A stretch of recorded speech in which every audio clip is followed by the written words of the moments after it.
வாடகை வீடுதான் என்றாலும் முதலாக உள்ளே நுழையும்போது அப்படியோர் ஆனந்தம். கதவைத் திறந்து உள் ஹாலுக்குள் வந்தபோதுதான் கவனித்தேன், ஒரு மூலையில் அது நின்று கொண்டிருந்தது. ஒரு கரிய உருவம். கண்கள் மட்டும் மெலிதாக ஒளிர்ந்தபடி அது ஒரு ஆத்மா. பயத்தில் நாக்கு உலர்ந்தாலும் நான் அதனை காணாதது போல கொண்டு வந்த பொருட்களை மெதுவாக அடுக்கத் தொடங்கினேன். நகரத்தில் இவ்வளவு வசதியுடன் ஒரு வீடு அமைவது இனி சாத்தியமாக இருக்குமோ தெரியவில்லை. ஆனாலும் இங்கு தங்குவதா இல்லை வேறு வீடு பார்ப்போமா என்று என் மூளை வேகமாக சிந்தித்த வண்ணம் இருந்தது. மனைவி பிள்ளைகள் நாளை வந்து விடுவார்கள். அதற்கு முதல் நான் ஒரு முடிவு எடுத்தாக வேண்டும். சுவரில் இருந்த ஒரு பழைய படம் தவறுதலாக தட்டுப்பட்டு பழைய பழுப்பு நிற கடிதம் வந்து விழுந்தது. அப்போதுதான் கவனித்தேன், ஒரு துன்பத்தை ஏற்படுத்தும் ஓசையை அந்த உருவம் எழுப்பியவாறே அசைந்தது. அது எதையோ சொல்ல துடிப்பதை நான் புரிந்து கொண்டேன். அது பேசுவதை என்னால் உணர முடிகிறது என்று எண்ணும்போது என்னையே என்னால் நம்ப முடியவில்லை. அதனை பேசவிட்டு அது சொல்வதை கேட்பது என்று முடிவெடுத்தேன். மாரடைப்பு வர முதல் நான் எழுதிய கடிதமே அது. எனக்கும் என் மனைவிக்கும் ஒரு வாக்குவாதம். ஈகோ நிரம்பிய என்னால் என்றைக்குமே என் காதலை என் மனைவியிடம் சொல்ல முடிந்ததில்லை. அவளை மட்டும்தான் நான் அவ்வளவு நேசித்தேன்.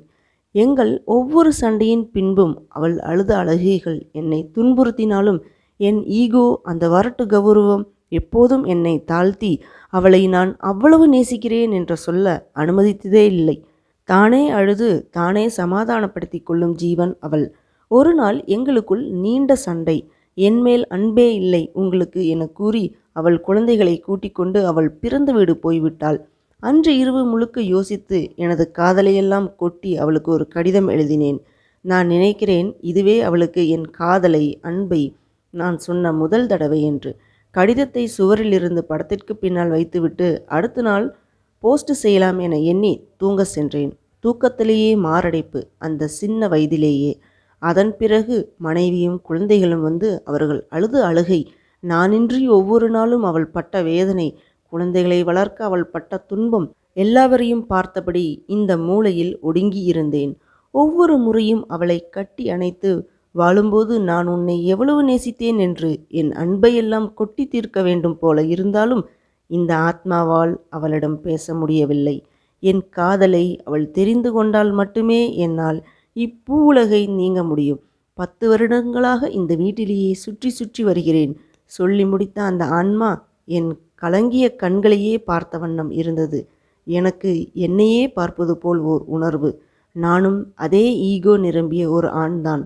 அதுவும் அந்த ஈகோவை எமது மனதிற்கு நெருங்கியவர்களிடம் மட்டும்தான் நாங்கள் காட்டுவோம்.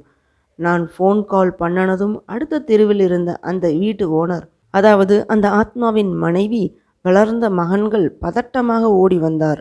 அவர்களிடம் அக்கடிதத்தை கொடுத்தேன். பிரித்து படித்தவுடன் கண்களில் இருந்த கண்ணீர் பெருக தள்ளாடிய தாயை மகன்கள் தாங்கிக் கொண்டார்கள். அந்த ஆத்மாவை திரும்பி பார்த்தேன். கண்களில் நிம்மதியும் முகம் முழுக்க நன்றியும் நிரம்பி ஒரு புன்முறுவலுடன் மெதுவாக ஒரு புகை போல் மறைந்து கொண்டிருந்தது.